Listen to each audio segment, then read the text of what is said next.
यो हो बहसको साथमा कामना सेवा विकास बैंक, प्रगतिको आधार कामना सेवासँगको कारोबार। Registration open for +2 Science Management Humanities and Law, Lumbini College. गर्वैदेखि बलियो भूगर्भ सिमेन्ट।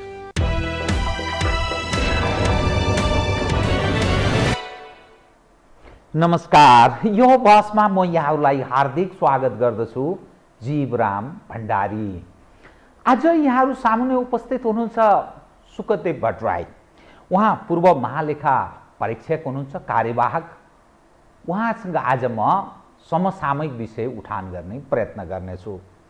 समसामयिक यस मानेमा हाम्रो एकदम निकट एकदम छोटो अवधिमा ठुला परिवर्तन भएको हामी कुरा गर्दछौँ। दाबी पनि त्यही ढङ्गले हाम्रो नेतृत्व पङ्क्तिले गरेको छ। तर जति परिवर्तन भए पनि घटनाले के देखाउँछ भने हाम्रो देशमा भ्रष्टाचार झन्झन बढ्दै गएको छ।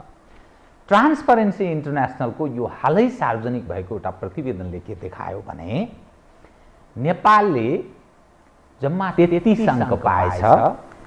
180 देशको उसले मूल्याङ्कन गर्दा संसारका 117औं अर्थात् भ्रष्टहरू बस्ने देशको रूपमा नेपाललाई भ्रष्टाचार गर्ने व्यक्तिहरूले राजपाट गरेको, शासन प्रशासन चलाएको देशको रूपमा नेपाललाई सूचीकृत गर्यो।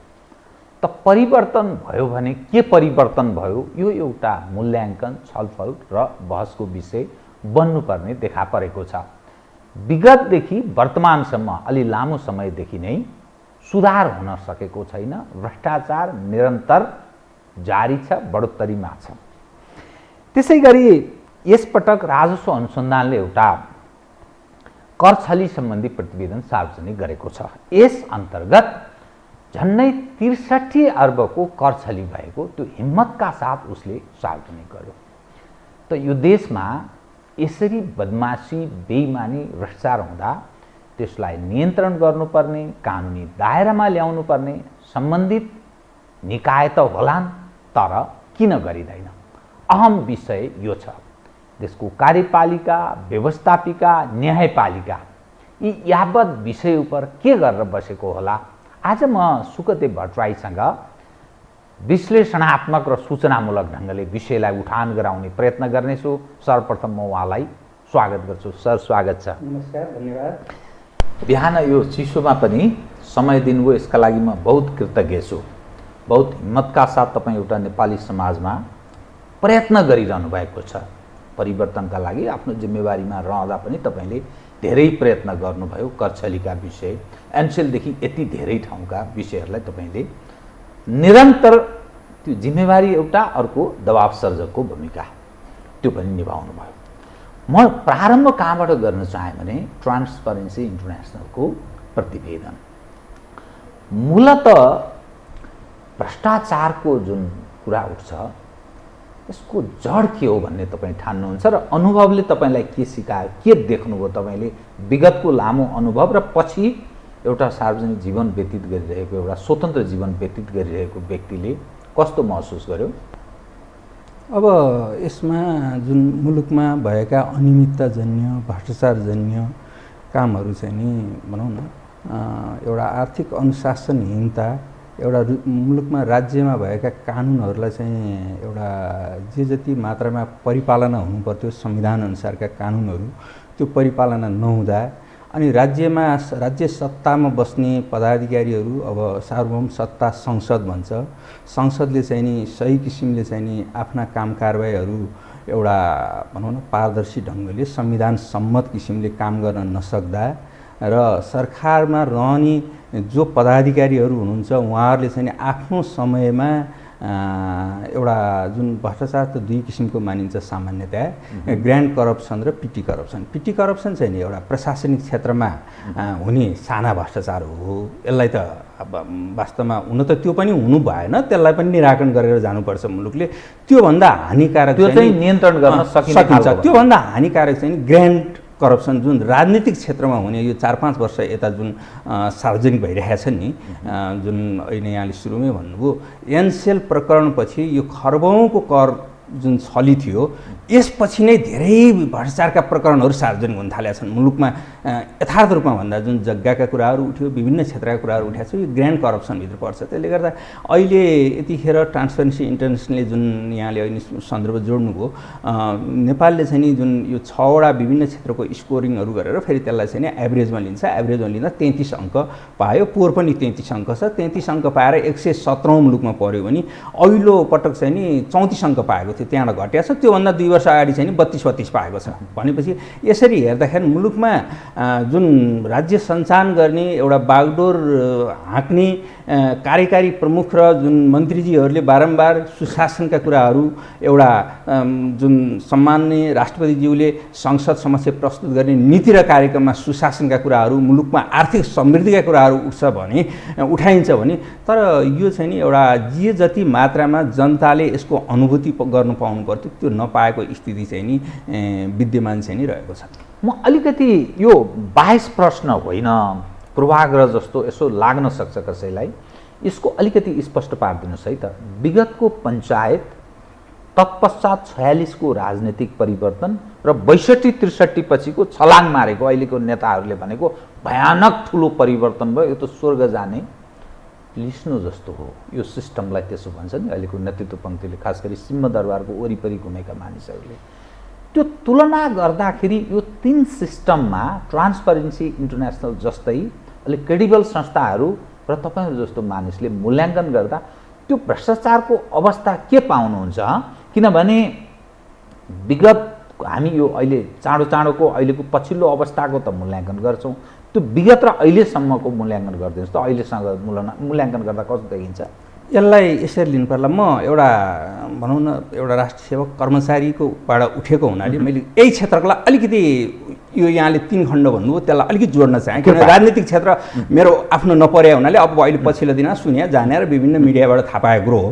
र मेरो आफ्नै क्षेत्र भन्नुपर्दा निजामती प्रशासनमा जुन एउटा सेवा प्रवाह गर्ने जुन सरकारी निकाय छ मुलुकमा, यसलाई अहिले विभिन्न हामीले कालखण्ड हेर्दा, अध्ययन गर्दा, बुझ्दा त के लाग्यो भनेदेखि 2013 सालमा जुन निजामती ऐन ल्याइयो, जुन टङ्कप्रसाद आचार्य प्रधानमन्त्री हुनुहुन्थ्यो, उहाँको कार्यकालदेखि करिब 20-21-22 सालसम्म चाहिँ नि यो निजामती प्रशासनलाई चाहिँ स्वर्णयुग मानेको छ।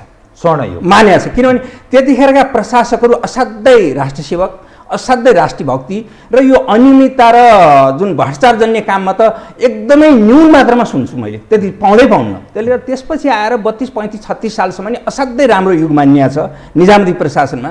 जब 36 सालपछि अलिअलि विसङ्गति छिर्यो र यो दोस्रो मध्यममा आयो, त्यसपछि मध्यममा आयो 46 सालसम्म नि केही मियो चाहिँ नि थियो निजामती प्रशासनमा अलिअलि बिग्रन सुशासनको लागि र मुलुकको उसको लागि। किनभने हामीले अध्ययन गऱ्यौँ, विभिन्न विरानन्द झादेखिका विभिन्न प्रशासन सुधारका रिपोर्टहरू अध्ययन गऱ्यौँ, त्यो आधारमा भनिरहेका छौँ। अनि 2046 सालपछि जुन परिवर्तन भयो त्यसपछि यो कर्मचारी प्रशासनमा नि बहुदल छिर्यो अनि त्यहाँ तत्कालीन प्रधानमन्त्रीज्यूहरूले चाहिँ नि जुन ट्रेड युनियनको चाहिँ नि छिराइदिनु भयो, माग राखेर केही कर्मचारीले राखेपछि, हुन त आवश्यक थियो होला, तर अब ट्रेड युनियन छिराइसकेपछि अलिकति यसमा विग्रह छिरेकै हो, यो तितो सत्य हुन्छ भन्नुपर्दा होइन।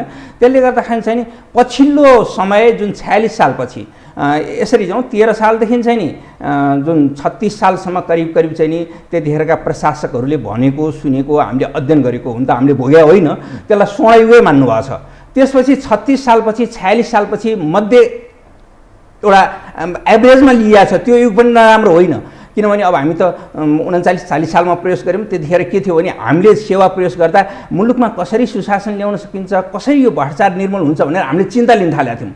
त्यसपछि हामीले 40 सालपछि 35-36 वर्ष जाहिर खाएर छोडेर आज म राजनीतिमा निस्केर 4-5 वर्ष हुन लागिसक्यो, यो त दिन प्रतिदिन तल गिरेर गइरहेको छ। त्यसले गर्दा 46 सालपछि जे जति विसङ्गति र विकृति छिरेको छ प्रशासनमा, एउटा सेवा प्रवाह भ्रष्टाचार चाहिँ असाध्यै चरम स्थितिमा पुगेको छ र यसको मूल कारण चाहिँ फेरि के छ भने 46 सालपछि राजनीतिले गर्दाखेरि विभिन्न राजनीतिक दलहरूसँग कर्मचारी आबद्ध भएर अनि फेरि भ्रष्टाचारको चाहिँ मुख्य कुरो के रहेछ भने तीनटा पिलर हुँदो रहेछ। एउटा राजनीति, अर्को प्रशासन र अर्को व्यवसाय गर्न, तीनटा मिलेर अनि भ्रष्टाचार हुँदो रहेछ। यो पछिल्लो मेरो विश्लेषण। त्यसले गर्दाखेरि चाहिँ पछिल्लो स्थितिमा धेरै चरम स्थितिमा गएको छ र हिजोको दिनमा चाहिँ नि अहिले सुरुमा भने जस्तो पिटी करप्सन, साना करप्सन हुन्थ्यो भने पनि अब अहिले चाहिँ ग्रान्ड करप्सनको रूपमा यी जग्गाको भूस्वामित्वहरू नै गरिदिने अनि त्यसपछि आएर लामो समय लिज लिदिने। अनि पहिला त के भन्दाखेरि एक किसिमले भनौँ न भ्रष्टाचारका पैसा चाहिँ नि ब्रिफकेसमा चाहिँ बुझाएको कुरो सुनिन्थ्यो। हामीले कुनै पूर्व एउटा प्रशासनिक पदाधिकारीले राजनीतिक उसलाई पनि अब त वार्षिक रूपमा त्यो दिएपछि 25-30 वर्षलाई सम्झौता गरिएको छ, दिएको छ विभिन्न किसिमले। अनि त्योबाट चाहिँ सम्बन्धित पार्टी कसले दियो त्यो त्यसअनुसार चाहिँ उसले रोयल्टी भनौँ भ्रष्टाचारको रोयल्टी वार्षिक रूपमा उठाउने स्थिति आयो। अब यो त एकदमै भनौँ न यो क्यान्सर रूपी छ अहिलेको भ्रष्टाचार त। यसमा काहीँ हाम्रा ऐन कानुनहरूमा केही कमी कमजोरी त्रुटिहरू पनि छन् कि अथवा यसदेखि बाहेकको अरू कुनै चिजले काम गरेको छ या हाम्रो जो हामी विधिको शासन कानुनी राजको कुरा गर्छौँ, सुशासनको कुरा गर्छौँ, त्यो प्रशासनिक संयन्त्रहरू के कारणले यसरी हुने व्यापक भ्रष्टाचार नियन्त्रण गर्न सवालमा किन चुकिरहेको छ र ऐनमा समस्या छ कि अथवा अरू के कारण हो त्यो? अब यसो छ, भ्रष्टाचारको सम्बन्धमा त विगतमा जुन भ्रष्टाचार सम्बन्धी यिनै पनि थिएन भनौँ न, पछि आएको हो होइन। अब त्यसपछि आएर एउटा भ्रष्टाचारमा राजनीतिक पदाधिकारीलाई ल्याउनुपर्छ भनेर मुद्दा मामिला अदालतमा राखियो, सर्वोच्च अदालतबाट केही सम्म दियो र पछिल्ला दिनहरूमा जुन कानुनी क्षेत्रमा जुन संविधान अनुसारका कानुनहरू छन् त्यो भ्रष्टाचार नियन्त्रणको लागि कानुन कमजोरी छ भन्न मिल्दैन। त्यो कानुन पर्याप्त छ। र अर्को कुरो फेरि के पनि ख्याल गर्नु पर्यो भने अहिले त भ्रष्टाचार सम्बन्धी आर्थिक अनियमितता सम्बन्धी यो मुलुकमा जुन अनियमितता सम्बन्धी नियन्त्रण गर्न संस्थाहरू त करिब 1.5 दर्जन छ। 1.5 दर्जन छ। कोही प्रत्यक्ष होला अख्तियार सम्पत्ति शुद्धिकरण होइन, अब यिनीहरू चाहिँ प्रत्यक्ष होला भने अब विश्वास। अब त्यसपछि अरू चाहिँ नि राष्ट्रिय सतर्कता केन्द्र, त्यसपछि आएर सेनाईमा पनि कोर्ट मार्सलको सम्म व्यवस्था छ, यता आहातका व्यवस्था छन्, यता महालेखा परीक्षक कार्यालय छ। त्यसले गर्दाखेरि चाहिँ यो अप्रत्यक्ष रूपमा फेरि धेरै गरेर जब 18वटा निकाय छ, हिजो यति निकाय पनि थिएन। त्यसले गर्दा कानुन पर्याप्त मात्रामा छ, भ्रष्टाचार नियन्त्रण गर्ने संस्थाहरू पर्याप्त मात्रामा छ। अब एउटा भनिन्छ नि के रोगभन्दा डाक्टरभन्दा रोग अगाडि भनिन्छ नि, त्यस्तै किसिमले जतिसुकै नियन्त्रणका ऊहरू बनाए पनि संयन्त्र बनाए पनि एउटा राज्यमा राज्य संयन्त्र जुन सञ्चालन गर्ने पदाधिकारीहरूले नै धर्म छोडिदिएपछि चाहिँ नि यो हुँदो रहेछ। यसोम सत्य यसो धर्म तत्त्व गोविन्द भगवते श्रीकृष्णास्तु जय भन्छ क्या। मैले जस्तो गरेँ त्यस्तै पाउने हो, श्रीकृष्ण भगवान्ले त्यही अनुसार दिनुहुन्छ भन्ने एउटा पूर्वीय दर्शनमा असाध्यै महत्त्वपूर्ण सुक्ति छ क्या। र म यसै सन्दर्भमा एउटा के पनि भन्न चाहन्छु भनेदेखि वैदिक कालमा याज्ञवल्क मुनि हुनुहुन्थ्यो, त्यसमा याज्ञवल्क मुनि चाहिँ नि वैशम्पायन ऋषि कहाँ चाहिँ नि अध्ययन गर्न जानुहुन्थ्यो। एकदमै अध्ययन गर्नेहरूले अध्येताहरूले फेला पार्नुहुन्छ। अनि अध्ययन गर्न जानुहुन्थ्यो। अध्ययन गर्दा चाहिँ के थियो भने उहाँले चाहिँ नि वैशम्पायन ऋषिले चाहिँ नि याज्ञवल्कलाई चाहिँ नि आफ्नो चेला मानेर पढाउनुहुन्थ्यो। पढाउने क्रममा के भइदियो भनेदेखि चाहिँ नि आजभन्दा भोलिभन्दा पढाउँदै गयो, उ गर्दै गयो। अनि याज्ञवल्कले के कुरो थाहा पाउँदै जानुभयो भने यी पढाउने मान्छे चाहिँ नि आचारहीन रहेछन् होइन। आचारो परो धर्म निर्णाम कल्याणकार योग लोक सुखे परत्व लोक सुखम भन्ने उ छ, त्यो चाहिँ नि पालना नगर्ने हुनुहुँदो रहेछ वैशम्पायन ऋषि भनेर याज्ञवल्कले चाहिँ नि एक किसिमले शिक्षामा चाहिँ नि उहाँले अलिकति यस्तो गुरु नै यस्तो छ भनेदेखि मैले यीबाट शिक्षा लिन के मलाई उपयुक्त हुन्छ भनेर लामो समय शिक्षा लिएको उहाँले थुकेर त्यो वैशम्पायन ऋषिलाई फिर्ता दिनुभयो। तिम्रो शिक्षा तिमी नै लिऊ, म लिन्न भनेर जानुभयो। अनि त्यसपछि उहाँले चाहिँ त्यसलाई तित्रा उपनिषद भन्छ, जुन तित्रा भनेको चाहिँ त्यसरी बनेको छ। अनि फेरि शुल्क ऊ चाहिँ नि जुन सूर्यबाट चाहिँ उहाँले चाहिँ उलिनु भएको छ क्या। भनेपछि अब हाम्रा अग्रजहरू, हाम्रा राजनेताहरू, हाम्रा चाहिँ नि जो पूर्व भनौँ न ठुला प्रशासकहरू नै यस्तो किसिमको गलत शिक्षा सिकाउनुहुन्छ भने उहाँहरूको शिक्षा त थुकेर फिर्ता दिनुपर्ने भयो राज्यका नागरिकहरूले।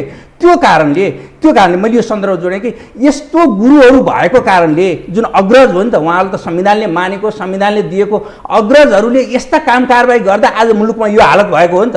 त्यसले गर्दा यहाँलाई अझ म जोडेर भन्न चाहन्छु संविधान र कानुनले असाध्यै राम्रो व्यवस्था गरिएको छ। तर यहाँ छेउ भ्रष्टाचार कहाँ छेउ हुन गयो, कहाँ छेउ अनियमितता बढ्न गयो भन्दाखेरि चाहिँ नि विगतमा जुन संविधानको धारा 114 मा अध्यादेशको व्यवस्था छ। अध्यादेशले के गर्यो, दल दर्ता सम्बन्धी जुन त्यो टुक्राउने ऊ चाहिँ नि ल्याएर चाहिँ नि जुन संसद बन्द गरेर अनि गएर तुरुन्त अध्यादेश ल्याउने काम पनि भयो। एउटा दल दर्तामा पर्यो।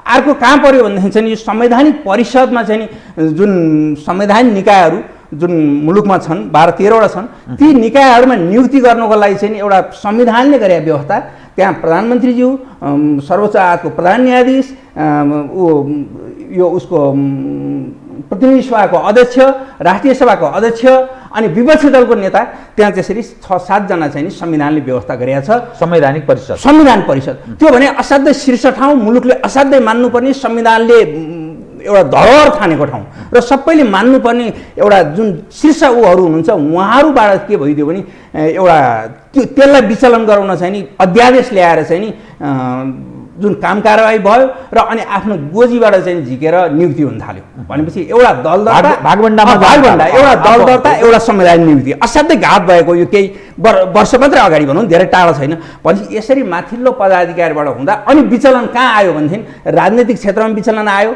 88 दिनसम्म विगतमा चाहिँ नि अहिलेको प्रधानमन्त्रीज्यूले मन्त्रीमण्डल गठन गर्न सक्नु भएन। आज सर्वोच्च अदालत कुन हालतमा पुग्यो, अदालतको मान्यता हिजो कुन स्थिति थियो, आज कहाँ पुग्यो, त्यसैको असर आइरहेको छ। अनि आज संसद चाहिँ नि बारम्बार चाहिँ विगत निरन्तरता हुन सकिरहेको छैन, बहिष्कार भइरहेको छ। भनेपछि यसले गर्दाखेरि चाहिँ यी व्यवस्थापिका, कार्यपालिका, न्यायपालिकामा चाहिँ यी अध्यादेश यसरी संविधानलाई विचलन बनाएर ल्याउँदाखेरि चाहिँ विकृति र विसङ्गति छिर्यो। अनि यी विकृति र विसङ्गतिले गर्दा मुलुकमा भ्रष्टाचार र अनियमितता जान्ने काम बढ्न गयो भन्ने मलाई चाहिँ लाग्दछ। त समस्याका सर्जक अगुवा छन्। संविधान ऐनमा समस्या छैन, कार्यान्वयन गरिदिए मात्रै पनि नियन्त्रण हुन सक्थ्यो। समस्याका सर्जक भनेको यी हाम्रा शासन प्रशासनमा रहेका अगुवा नै समस्या भए होइन। अब यहाँ बताइदिनुहोस् त, यो जुन कर छली र भ्रष्टाचार व्यापक हुने क्षेत्र भनेर इङ्गित गर्दा कुन क्षेत्रलाई इङ्गित गर्नुपर्छ? अब यस्तो छ, यो म आफैले बसेर काम गरेको र म फेरि त्यसकै अलिकति लामो समय लागेको र मेरो आफ्नै अनुभवमा भन्नुपर्दा, अब हिजोको दिन चाहिँ नि पहिला अलिकति जुन भ्याट छली भनेर केही वर्ष अगाडि सार्वजनिक भएको थियो, कति 500 जति फाइल छ, 2-3 अर्ब रुपियाँ जति छ त्यो अलि अगाडि। अनि त्यसपछि यी क्षेत्रहरू सबै बन्दी भएर बस्यो र मलाई लाग्छ 71, 72 र 72-73 आर्थिक वर्षमा त यो राजस्व, अहिले यहाँले भन्नुभयो नि, राजस्व अनुसन्धान विभागले यस्तो छली नै देखेन। उसले कति देख्यो भने 1000 र लाखमा देख्यो, त्यही 2-3 लाख रुपियाँ छ, त्यही 60-70 हजार रुपियाँ छ। भनेपछि उसले देख्दै देखेन, देख्दै देखेन, दुर्नियत छ त्यहाँ। हजुर, अब त्यो भनौँ त्यत्रो राष्ट्र अनुसन्धान विभाग थियो मुलुकमा, त्यो 2 आर्थिक वर्षको मैले डाटाले बोल्छ, उसको कामको पर्फर्मेन्सले बोल्छ। मैले कसैलाई आग्रह पूर्वाग्रह मेरो छैन, भएको कुरो म भन्न चाहन्छु। भनेपछि त्यो पर्फर्मेन्स हेरौँ, उसको रिपोर्टै हेरौँ, त्यतिखेर छैन काम गरे। भनेपछि त्यसपछि आएर जब महालेखाको 54औं प्रतिवेदन आयो, महालेखाको 54औं प्रतिवेदनले यो एउटा भनौँ न राजस्वमा चाहिँ नि करिब मुलुकमा छलाङ्गै मारेर 3 खर्बभन्दा बढीको चाहिँ नि इस्यु सार्वजनिक गर्यो। 3 खर्ब। अब त्यसले के गर्यो भनेदेखि पुँजीगत लाभका 58 सालमा आएको आयकर ऐन 72-73 सालसम्म पुग्दा 14-15 वर्षसम्म मुलुकका मन्त्री महोदय, मुलुकको राजस्व प्रशासकहरूले पुँजीगत लाभ कर लाग्दैन भनेर बस्दिनु भयो। उहाँहरू त्यसमा जानै भएन। 15 वर्षसम्म एउटा थातिरहेको, एउटा त्यसमा नबोलेको कुरो जुन हामीले रिपोर्टमा राखेर हामी नै सर्वोच्च अदालत गइसकेपछि सर्वोच्च अदालतको जुन पहिलो इजलासले त पुँजीगत कर लाग्छ भनेर जुन आयकर ऐनलाई व्याख्या गरिदियो नि त, 14-15 वर्षपछि मुलुकमा चाहिँ नि एउटा खर्बौँको राजस्वको चाहिँ नि ढोका खुल्यो र त्यसपछि 47 अर्ब त राजस्व ठुलो उपलब्धि आयो होइन। भनेपछि अब मुलुकमा एउटा कर मात्र यसले छलाङ्गै मारेको छ, यो न त भूत न त भविष्य मलाई लाग्छ। त्यसै गरी अब अर्को के रहेछ भनेदेखि चाहिँ नि यो पटक यो कर खर्चोट आयोग गठन गर्ने 11 पटक आयोग गठन गरेछ। 11 पटक आयोग गठन गरेर के गर्यो भने कर खर्चोट आयोग मार्फत त गर्ने के हो भनेदेखि चाहिँ वास्तवमा त्यो ब्याज र जरिवाना मिना गर्ने हो। त्यसले मूलधनै मिना गर्नतिर लाग्यो। बेइमानीको चरम रूप मूलधनै उ गर्नुतिर ला विगतमा कर फर्चेट आयोग 10औं 11औं गठन गर्दाखेरि त एकजना जुन पूर्व सचिव हुनुहुन्थ्यो उहाँले यस्ता कर्तुक किसिमका काम यो मन्त्रीबाट यो अर्थ मन्त्रालयबाट र यो ठाउँ ठाउँमा व्यापारी घरानालाई चाहिँ उन्मुक्ति दिने काम रहेछ भनेर राजनीतिमा दिएर हिँड्नुभयो। रामेश्वर खनालको होइन, नारायण तिवारी नारायण राज तिवारी उहाँले त्यो आयोगमै बस्नु भएर मलाई जानकारी भएको है, मेरो उहाँसँग भेटघाट त हुन सके भनेपछि उहाँ हिँड्दिनु भयो। भोलिका दिन त पछिल्ला दिन त यसरी एउटा राज्यको मूलधनै जस्तै 3 अर्ब रुपियाँ राजस्व निर्धारण भएको पटक पटक कुनै एउटा व्यवसाय घरानालाई उसलाई त 1% कर निर्धारण गरेर 2 अर्ब 79 करोड मिना गरियो। 79% मिना गरियो भनेपछि यो एकदम राष्ट्रघाती काम थियो। यो कुरोमा महालेखाको रिपोर्टले दमदार कुरो राखिसकेपछि यो कर फर्चेट आयोगै सदालाई बन्द भयो। त्यतिखेर 2-3 वर्ष अगाडि मलाई लाग्छ यस्तै उसलाई भनौँ न पुनरावलोकनमा करमा चाहिँ करिब यसपछि 1200 मुद्दा थियो भने अहिले त अघिल्लो सालको उसमा त कति 800 आएको छ। त्यसले गर्दा यो एकदम सुधारिया छ। अब कर फर्चेट आयोग गठन हुँदैन, अब यस्ता क्षेत्रांशबाट चाहिँ जाँदैन, यो कानुनै खारेज भयो। त्यसै गरी अर्को भ्याट फिर्ता पनि कति 55-56 अर्ब चाहिँ व्यवसायीलाई उपभोक्ताबाट उठाएर फिर्ता दिएको थियो, त्यो पनि खारेज भयो। त्यसले गर्दा यी चाहिँ नि एउटा कानुनको छिद्रांश प्रयोग गरेर राजस्व कानुनको छिद्रांश प्रयोग गरेर एउटा ठुलो व्यवसायिक घरानाहरूलाई चाहिँ नि राजस्वमा उन्मुक्ति दिने, राजस्व छल्ने ठाउँ चाहिँ नि राज्यको एउटा अर्थ प्रशासनले नै दिँदो रहेछ। किनभनेदेखि यसमा विभिन्न बजेट भाषणले गरिरहेका हुन्छ, भएका कानुनहरूलाई चाहिँ नि त्यो लुकाइया हुन्छ अनि त्यसपछि छुट दिया हुन्छ। अब त्यसपछि आयो भ्याट छलीका कुरा। अब जब महालेखाले यति गरेर सार्वजनिक गरिसकेपछि 3 खर्ब सार्वजनिक गरिसकेपछि यसको क्रेडिट त अघिल्लो प्रधानमन्त्रीज्यूलाई नै दिन चाहन्छु म। जहाँ जतिसुकै गरे नि मलाई आग्रह पूर्वाग्रह छैन। उहाँले आफू अन्तर्गत लगेर राखेर राजस्व अनुसन्धान विभागलाई राख्नुभयो।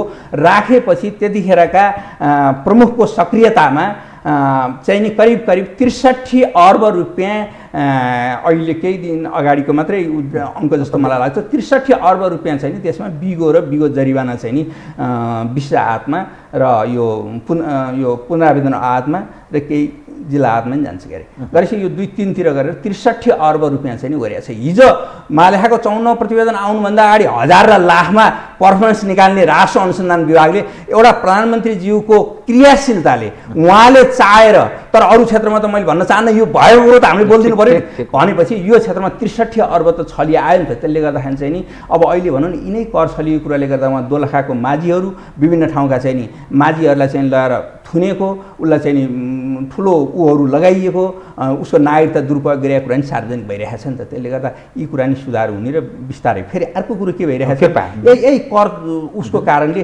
अघिल्लो अस्ति केही दिन अगाडि मात्रै सार्वजनिक भएको यो सालमा अर्थमन्त्रीजीले बजेट भाषण मार्फत बजेटमा चाहिँ नि 10 खर्ब 50 अर्ब राजस्व उठाउने भनेको छ।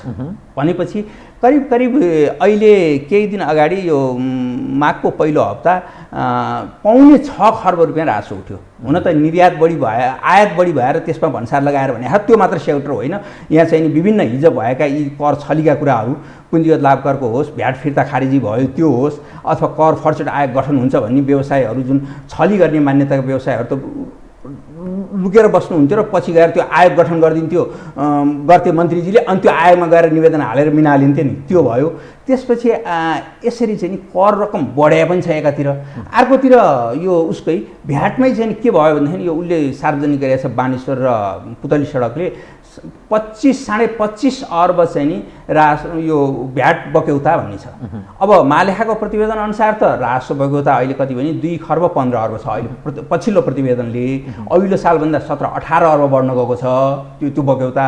तर यता भ्याट छली बक्यौता चाहिँ 25.5 अर्ब छ। अब यसमा दुःखको कुरो के छ भनेदेखि चाहिँ अहिले मैले भने जस्तो त्यो डाक्टरभन्दा रोग अगाडि भने जस्तो अब बन्द भएर आयो। अब यसमा निर्वाचित पदाधिकारी जुन वाणिज्य व्यवसाय सङ्घ छ त्यहाँका पदाधिकारीहरूकै चाहिँ नि यो भ्याट चाहिँ नि नछलेको कुरो छलेको कुरो सार्वजनिक भइरहेको छ। दुःखको कुरो यो जिम्मेवार पदाधिकारी होइन, उहाँहरूको सिधै अर्थमन्त्रीसँग प्रधानमन्त्रीसँग पहुँच छ, प्रधानमन्त्रीज्यूसँग होइन, उहाँहरू हार्न सक्नुहुन्न। उहाँहरूले भनेपछि किन सङ्घको रूपमा छ, ठुलो व्यवसाय ऊ छ होइन, हार्न सकिन्न। तर उहाँहरूबाट दुःखदायी कुरो छलियो। त्यसले गर्दा होला उहाँहरूले अब यो सार्वजनिक भएपछि तिर्नुहुन्छ, मलाई लाग्छ विश्वास छ उहाँले तिर्नुहुन्छ र आफूलाई करेक्सन गरेर जानुहुन्छ भन्ने लाग्छ। त्यसले गर्दा यसरी छलिया कुराहरू छ। अर्कोतिर राजस्व बढी उठाउने कुरा छ। त्यसले गर्दा यसमा राजस्व क्षेत्रमा त छलाङ्गै मारेर आएको छ। अब यहाँ सवाल के छ भने जसरी त्यो राजस्व उठिरहेको छ नि, केही उठेको विषय पनि यहाँले सकारात्मक सूची पनि सार्वजनिक गर्नुभयो, जुन अर्थमन्त्रीले भनेको कुरालाई कोड गर्दै। तर जति पैसा उठ्छ त्यस अनुरूपको कतिपय मानिसको भनाइ हामी यति कर बुझाउँछौँ, राजस्व तिर्छौँ, तर यो खर्च कहाँ भइरहेको छ? विकासमा त खर्च भएको छैन, फजुल खर्च बढी भइरहेको छ, अनुत्पादक क्षेत्रमा खर्च भइरहेको छ। खास गरी हरेक पटक हुने विभिन्न गतिविधिहरू, राजनीतिक होस् या अरू, फजुल क्षेत्रमा खर्च भएको छ, भ्रष्टाचार व्यापक भएको छ भने हामीले किन यत्रो पैसा बुझाउने भनेर एक खाले मानिस प्रश्न गर्छन्। साना व्यापारीदेखि लिएर अलि ठुला खाले मानिसहरू पनि, ठुला व्यापार व्यवसाय आर्जन गर्ने मानिसहरू, यो विषयलाई चाहिँ कसरी हेरिदिनुपर्छ बताइदिनुहोस् त। अब यसलाई यसरी लिनु पर्ला, प्रत्येक सरकार गठनसँगै बजेटहरू आउँछ अनि सार्वजनिक खर्चका अवधारणाहरू सरकारले प्रकाश गर्छ अनि त्यसलाई मितव्ययिताका सिद्धान्तहरू परिपालना गर्ने भनेर चाहिँ जारी गर्छ। अहिलेको वर्तमान अर्थमन्त्रीजीले पनि एउटा सार्वजनिक खर्च उसमा प्रभावकारिता ल्याउन निर्देशिका 2078 जारी गर्नुभएको छ हैन, गाडी अर्थ मन्त्रालयले जारी गरेको छ। अब यति हुँदा हुँदै नि यसरी भएका खर्चहरू, यसरी राजस्व जुन उठाइयो निचरियो, विभिन्न ठाउँमा थोपा थोपा राजस्व गरेर एउटा राज्य कोष बन्यो, यसमा चाहिँ नि पदाधिकारीहरू जो हुनुहुन्छ उहाँहरूबाट चाहिँ ठुलो मात्रामा दुरुपयोग भएको छ। जस्तो म एक दुईवटा उदाहरणै भन्न चाहन्छु यहाँलाई, यहाँको लोकप्रिय टेलिभिजन मार्फत। जस्तै विगतमा चाहिँ करिब 4 अर्बको हाराहारीमा पुग्यो राज्यका ठुला पदाधिकारीहरू औषधि उपचार खर्च लिइदिनु भयो। 4 अर्ब लगभग पुग्यो हैन। अब यसमा पूर्व प्रधानमन्त्रीजीहरू धेरै हुनुहुन्छ हैन, राष्ट्र प्रमुखै हुनुहुन्छ हैन। अब यसमा 17-18 करोडसम्म एउटै व्यक्तिले खर्च गरेको कुरा आइरहेको छ। भनेपछि भनौँ न हिजो एकजना पदाधिकारी जुन पूर्व पदाधिकारी विदेश भ्रमण जाँदा उहाँलाई चाहिँ केही महिना अगाडि तत्कालीन सरकारले 81 लाख रुपियाँ उपचार खर्च दिएको थियो। उपचार खर्च दिँदा एउटा दुर्गम ठाउँको जनताको उसले चाहिँ एउटा कुखुरा च्यापेर कुखुरा बेचेर उपचार गर्छु, स्वास्थ्य उपचार गरेर भनेर हिँड्ने, अनि राज्यको ठुला पदाधिकारी चाहिँ लाखौँ करोडौँ रुपियाँ बोकेर विदेश जाने। त्यसमा मेडिकल बोर्डको सिफारिस चाहिन्छ, वीर अस्पतालमा भिआइपीको लागि उपचार ऊ भनेर राखेको छ, त्यो सधैँलाई अब अहिलेसम्म कमै मान्छे त्यहाँ जानुभएको छ राजनीतिक पदाधिकारी।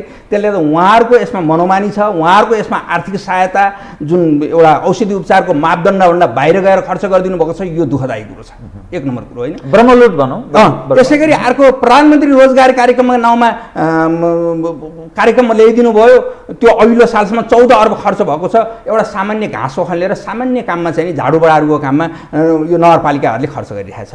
अब यसको लागि त भनौँ न त्यो खर्च गरेर रोजगारी सिर्जना हुनु पर्यो। खर्चको मान्यता के छ भने खर्च गरिसकेपछि दुईटा चाहिन्छ प्रतिफल, एउटा रोजगारी सिर्जना हुनु पर्यो, अर्को त्यसबाट क्यापिटल फर्मेसन हुनुपर्छ, पुँजी निर्माण हुनुपर्छ। त्यो बेगर यस्ता एउटा तत्कालीन दल जो दल छ उसले आफूलाई सर्वेसर्वा ठानेर अनि त्यो प्रचारबाजी कार्यक्रम ल्याएर अनाहकमा राज्यको कोषको पैसा ढुकुटी खर्च गरेर 14 अर्ब निरर्थक।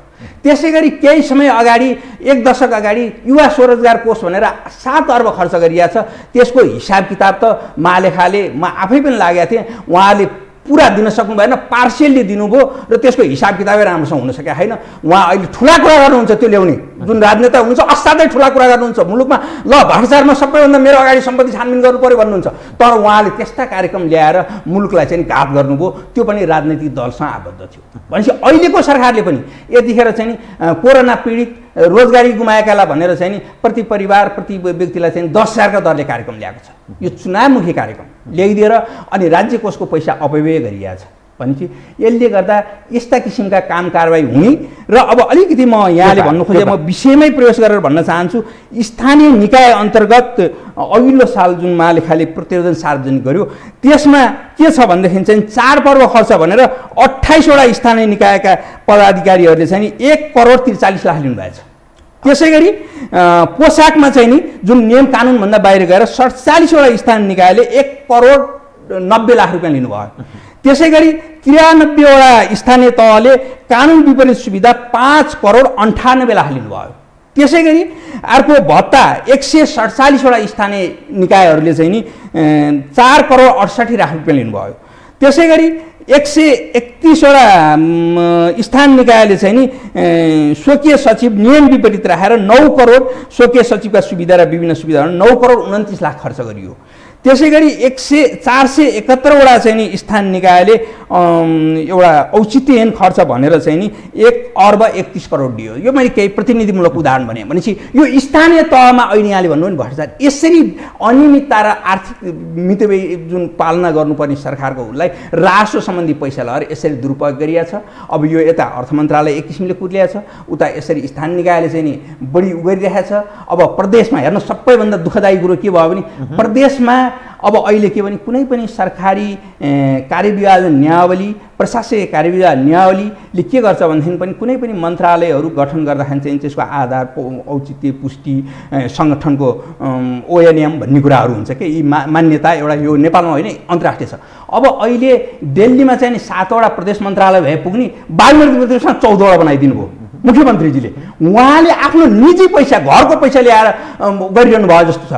किनभने एउटा मन्त्रालय बढाउँदाखेरि यसको के हुन्छ, यसको सङ्गठनको कुरा आउँछ, त्यहाँ कर्मचारीका कुरा आउँछ, व्यवहार बढेर त्यहाँ कामका कुराहरू हुन्छ। व्यवहार त करिब करिब 50 करोड हुन्छ मन्त्रालय एउटा मन्त्रालय बढ्दा। अब आजैका दिनमा मात्रै पूर्वाञ्चलको चाहिँ 1 नम्बर प्रदेशमा मन्त्रालय बढाउने कुरा आइरहेको 12वटा पुर्याउने। यावत क्षेत्रमा चाहिँ यसरी प्रदेश मन्त्रीहरूले जुन 884 जना मुलुकमा सभासद हुनुहुन्छ उहाँहरूलाई चाहिँ के भने एउटा के भने रोजगारी दिनको लागि विभिन्न फेरि त्यहाँ फेरि विभिन्न समितिहरू छ, विभिन्न सार्वजनिक ल्यास समिति, विभिन्न समिति, विभिन्न उहरू 7-8 हुन्छ समितिका सभापतिहरू मन्त्री सरको सुविधा पाउनुहुन्छ भनेपछि त्यस्तो स्थिति छ। हिजो होइन मैले यहाँले जुन राजनीतिक जोड्नु अलिकति जोड्न चाहेँ, राजा वीरेन्द्रको पालामा 114 जना सांसदले राष्ट्रिय पञ्चायतको सांसदले मुलुक चलाएको थियो। 884 जना सभासद हुँदा त्यतिखेर 12-15 जना मन्त्री हुन्थे, 114 जना राष्ट्रिय पञ्चायतको सदस्य थिए मलाई जानकारी भएसम्म वीरेन्द्रको पालामा, राजा वीरेन्द्र पाला। अहिले 884 जना सभासद अनि 35-36 हजार चाहिँ स्थानीय निकाय र विभिन्न ठाउँमा पदाधिकारी अनि उहाँहरूको सुविधा, उहाँहरूलाई गाडी, उहाँहरूलाई कानुनले नदिएको भत्ता अनि उहाँहरूले चाहिँ यसरी विभिन्न प्रदेश मन्त्रालय जोडिदिएको छ,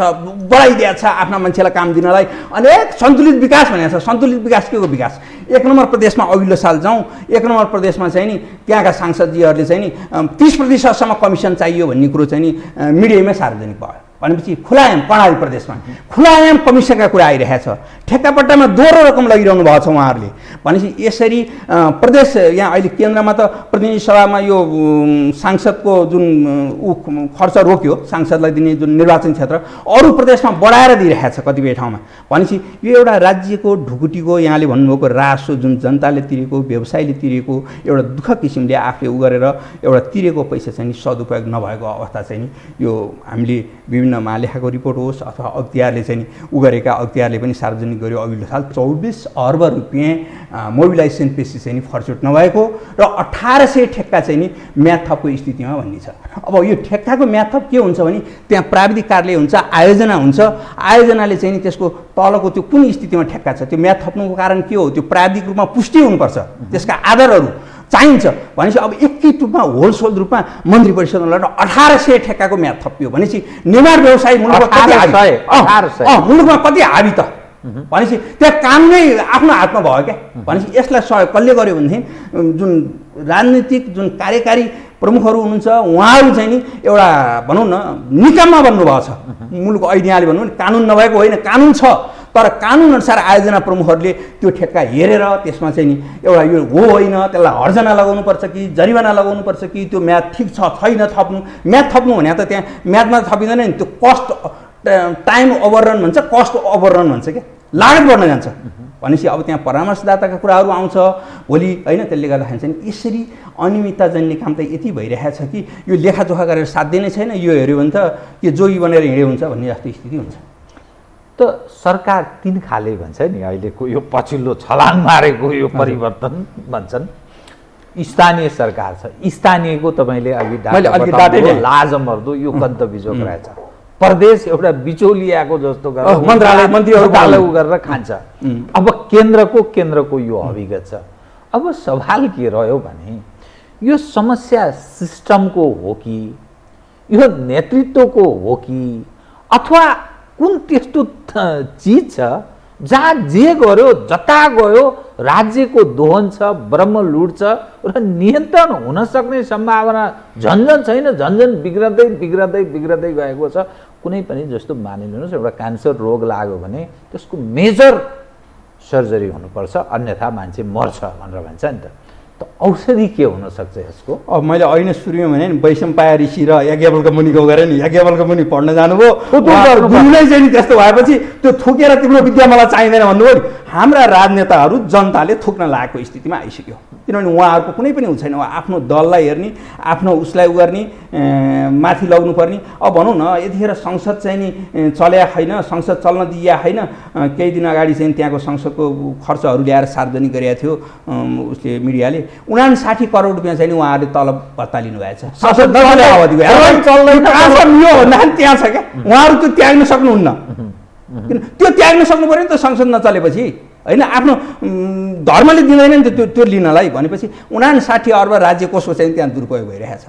त्यसले गर्दाखेरि चाहिँ यो अब यसको मूल ठाउँ त अब राजनीति नै हुँदो रहेछ। मुख्य कुरो संविधानले उसलाई मानेको छ राजनीतिलाई। त्यसले गर्दा कुनै पनि प्रजातान्त्रिक लोकतान्त्रिक मुलुक नै धमिलो एकदमै धमिलो मात्रै होइन, त्यो त क्यान्सरयुक्त भइसक्यो। त्यसले गर्दा अब घुमिफिरी रुमजटार भने जस्तो उहाँहरू नै 4-5 जनै घुमिफिरी चाहिँ सत्तामा जाने। अनि अहिले फेरि कस्तो रहेछ भनेदेखि यी भ्रष्टाचारजन्य काम आफ्नो सरकारमा रहँदा आफ्नो बारेमा चाहिँ नि त्यो सकेसम्म ढाकछोप गरिदिने, अनि अर्काको पालाको चाहिँ उजागर गर्ने, यो चाहिँ नि व्यापकै रहेछ। जस्तै भनौँ न बालुवाटार प्रकरणलाई नै एउटा सानो उदाहरणको रूपमा लिन सकिन्छ। अब लामो समयसम्म विश्रादले अख्तियारले मुद्दा दायर गरेपछि त्यहाँ चाहिँ नि कुनै एकजना विशिष्ट पदाधिकारी मन्त्रीहरूलाई पत्र काट्यो। पत्र काटेपछि उहाँ एकदम बेवारिसी हुनुभयो। जब वर्तमान मन्त्रीमण्डल गठन भयो, आफ्नो पार्टीको अनुकूलको गठन भएको भोलिपल्ट विषयमा हाजिर हुनुभयो। अनि यहाँ अख्तियारले र उसले चाहिँ नि करोड र अर्बमा चाहिँ मुद्दा दायर गर्छ, उहाँहरू लाख धरौटी राखेर छुट्नुभयो। हेरौँ है, यहाँ गफलत यहाँ चाहिँ कहाँ कति चाहिँ चलखेल भित्रभित्र हुन्छ भन्ने कुरो भनेपछि तुरुन्तै हाजिर हुन जाने, लाखको धरौटीमा छुट्ने, एउटा कुरो होइन। र अर्को कुरो फेरि के छ भनेदेखि अहिले सुरुमा भनेअनुसार 72 सालको संविधान आएपछि एकाधमा बाहेक राजनैतिक पदाधिकारीलाई कारबाही भएको छैन मुलुकमा। यो चाहिँ यक्ष प्रश्न छ कि यक्ष सवाल छ। किनभने हिजो त भनौँ न अघिल्लो शासनकालमा त विभिन्न मन्त्रीहरूलाई नि लहर जेल हाले हो नि विषयले, जुन भ्रष्टाचारमा ठहर भएर। अहिले यो स्थिति छैन। अहिले राजनीतिले जतिसुकै चाहिँ उन्मुक्ति पाउने, अनि यसो गर्यो निरीह कर्मचारी लगाएर हाल्ने। हुन त कर्मचारी पनि राम्रो छैनन्, होइन? अस्ति कुन ठाउँमा चाहिँ नि 22 जिल्ला कति 22 जिल्ला कति जिल्लामा चाहिँ नि एउटा कर्मचारीले, वनको कर्मचारीले घर जोड्या, जग्गा जोड्या, पुरीखोली सम्पत्ति बाहेकको अहिले सार्वजनिक भएको थियो। कर्मचारी पनि एक थरी त धेरै नै छन्, त्यो कारबाही गर्न नै पर्छ, छोड्नु हुँदैन। तर के भनेदेखि बढी चाहिँ नि राजनीतिक हावी हुने, राजनीति उन्मुक्ति पाउने, 72 सालको संविधानपछि उहाँहरूलाई कारबाही नै नहुने, अनि आफ्नो दल चाहिँ नि सधैँ ऊ हुने, अर्काको दलको खोर्सिने, अर्को दललाई चाहिँ भ्रष्टाचारी देखाउने, आफू उन्मुक्ति पाउने, त्यो स्थितिले गर्दा नै यो गाँजियो। यसले गर्दा चाहिँ गाह्रो पर्यो। त मूलत यो जो हाम्रा संवैधानिक निकाय, खास गरी अख्तियार दुरुपयोग अनुसन्धान आयोग, सम्पत्ति शुद्धिकरण या यस्तै यस्तै भ्रष्टाचार जन्य गतिविधिलाई हेर्ने, निगरानी गर्ने र नियन्त्रणका लागि प्रयत्न गर्ने यस्ता निकायहरूमा चाहिँ के अलिक उनीहरू के दबावमा छन्, समस्यामा छन्, या ह्याउहुती अलिक देखाउँदैनन्? केही समस्या छ? अब यसलाई पनि यसको जुन कामको पर्फर्मेन्सको प्यारामिटरबाट हेरौँ, सम्पत्ति शुद्धिकरण विभाग गठन भएको 10 वर्ष हुन लाग्यो, होइन?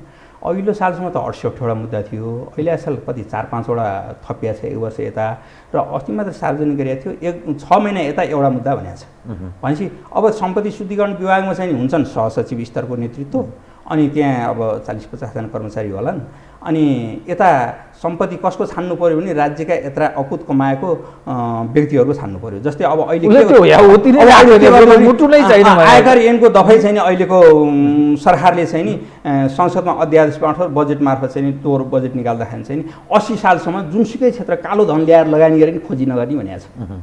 भनेपछि यता सरकारमा रहनेहरूले चाहिँ नि यता कालो धनलाई प्रश्रय दिने, उहाँहरूको धनलाई त्यो सेतो बनाउनु पर्ने, कसलाई निर्दिष्ट व्यवसायी निर्दिष्ट हिजो चाहिँ जुन त्यस्तो किसिमको कमाएको उसलाई ल्याएर चाहिँ सेतो बनाउनु पर्ने। अनि त्यसपछि आएर सम्पत्ति शुद्धिकरण विभागले भनौँ न एउटा सहसचिवले कसरी छानबिन गर्ने, अहिलेसम्म 10 वर्षभन्दा बढी भइसक्यो यो सम्पत्ति शुद्धिकरण गठन भएको 100 वटा भन्दा कम मुद्दा भनेपछि यहाँ अब यत्रा पदाधिकारीको चाहिँ नि अकुत सम्पत्ति भन्ने कुरो आइरहेको छ एकातिर होइन, त्यसको पर्फर्मेन्स। अर्कोतिर अख्तियार दुरुपयोग अनुसन्धान कुरो गरौँ, हिजो सम्पत्ति छानबिन गर्नुपर्छ भनेर कुनै आयोगले चाहिँ नि केही पदाधिकारीको नाउँ सार्वजनिक गरेको थियो, भनेपछि उहाँहरू आफ्नो सम्पत्ति जोगाउन अख्तियार प्रमुख हुनुभयो केही होइन।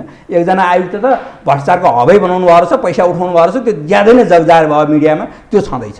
भनेपछि त्यस्ता किसिमका पदाधिकारी गएपछि अनि राजनीतिकले नै अभिष्ट फाइदा लिने, अनि उहाँहरूको सम्पत्ति जोग्यो, उहाँहरूको सम्पत्ति कहिले पनि भ्रष्टाचारमा परेन, भनेपछि त्यस्ता पदाधिकारी अख्तियारमा जानुभयो। र पछिल्लो दिनमा एकजना अख्तियार प्रमुखले के गरिदिनु भयो भनेदेखि चाहिँ नि जुन आयल नियमको फाइल लगाएर तामिलीमा राखिदिनु भयो। त्यो तामिलीमा किन राखेर छ भनेदेखि अख्तियारको पदाधिकारी नियुक्ति गरेर ल्याउनलाई, जुन आयल नियमको अध्यक्ष रहेछ नि हिजो हुनुहुँदो रहेछ, त्यो पदाधिकारीलाई ल्याउनको लागि चाहिँ त्यो तामिलीमा राखेर छ। भनेपछि अहिले कार्यरत हुनुहुन्छ उहाँ। भनेपछि अब अख्तियारबाट के आशा गर्ने?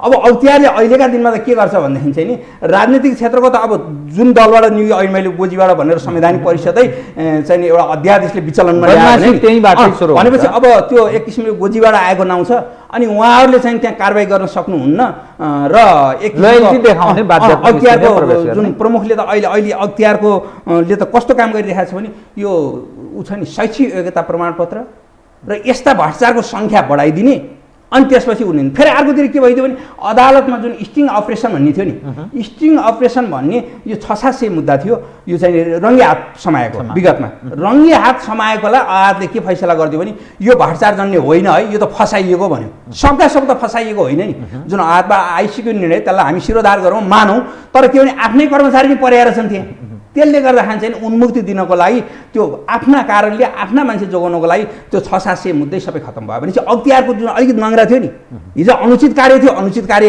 यो संविधान 72 ले झिकिदियो, अनुचित कार्य अख्तियार त पेन्डुलम भयो। अब अहिले आएर अदालतको निर्णयले उसको अलिकति भएका नङ्ग्रा पनि त्यो स्टिङ अपरेसन समाएको त्यो मुद्दा दायर नहुने, त्यो चाहिँ नि माफी बिना पाउने भनेपछि अनि त्यसले गर्दा यो तल्लो तहमा सेवा प्रवाहमा अब यातायात भनौँ, वैदेशिक रोजगार भनौँ, यी जग्गा जमिन सम्बन्धी अड्डाहरू भनौँ, विभिन्न सेवा प्रवाह गर्नुपर्ने ठाउँमा त्यो त छोड्यो, उता राजनैतिक ठुला पदाधिकारी उन्नति पाइरहेका छन्।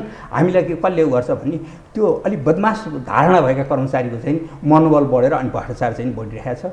त्यसले गर्दा यसरी पनि मुलुकमा उ भइरहेको अवस्था छ। एकातर्फ जस्तो सम्पत्ति शुद्धिकरणको कुरा गर्दा त्यो हैसियत राख्नु भएन, अख्तियारको कुरा गर्दा उसको अधिकार झन्झन कटौती छटनी हुँदैछ र कतिपय सवालमा आफ्ना मान्छे खल्तीकै मान्छे राखिन्छ। त्यसकारण पनि यी सारा बदमासी बेइमानीहरूको आँखा चिम्लेर बसेको अर्थ यसरी लाग्यो।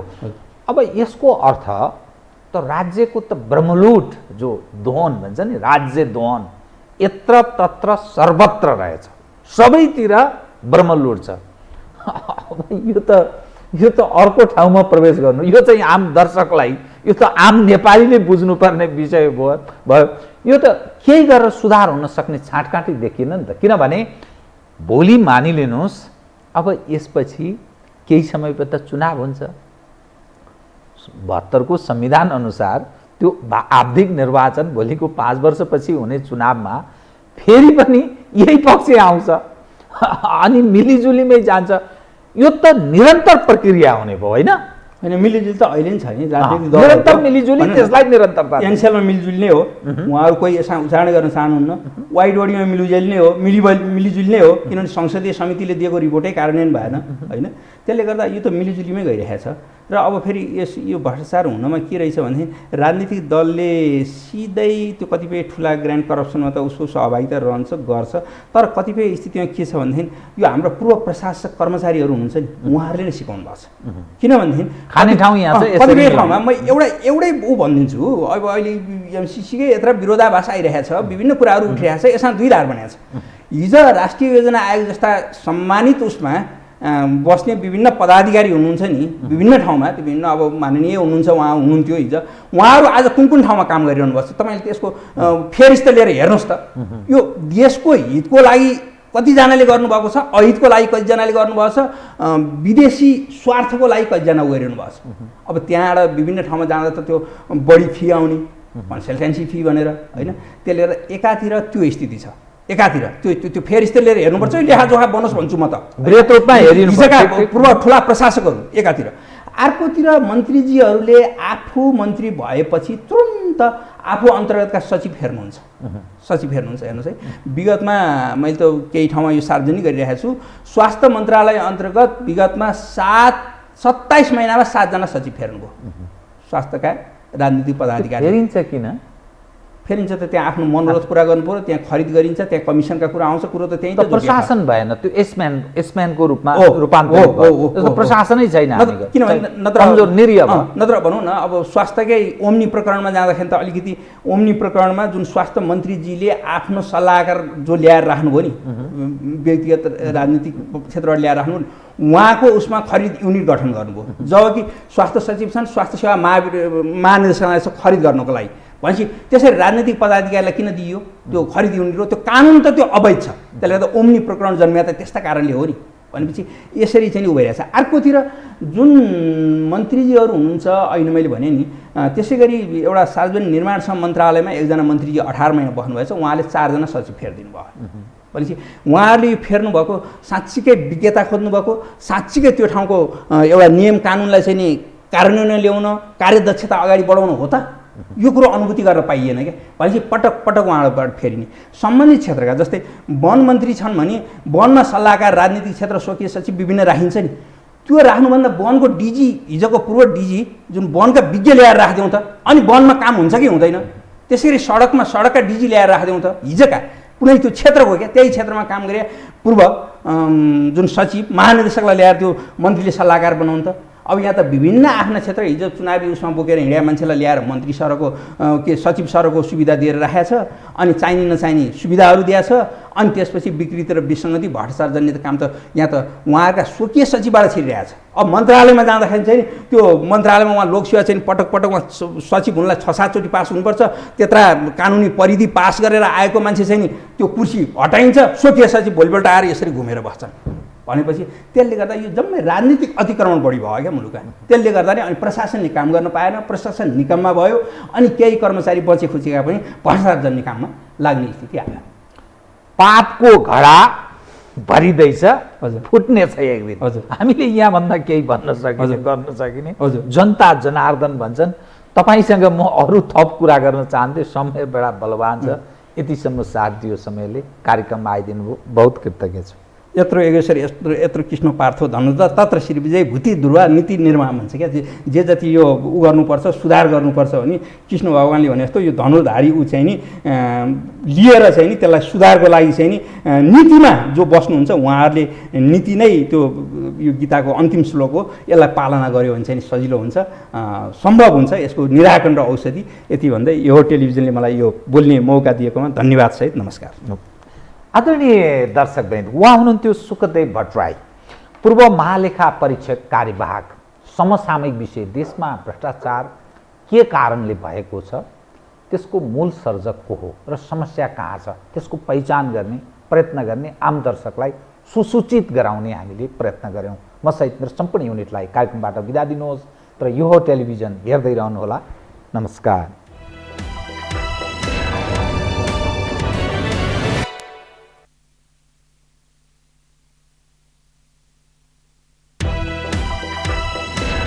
यो हो बहसको साथमा कामना सेवा विकास बैंक, प्रगतिको आधार कामना सेवासँगको कारोबार। Registration open for +2 Science Management Humanities and Law, Lumbini College। गर्वैदेखि बलियो भूगर्भ सिमेन्ट।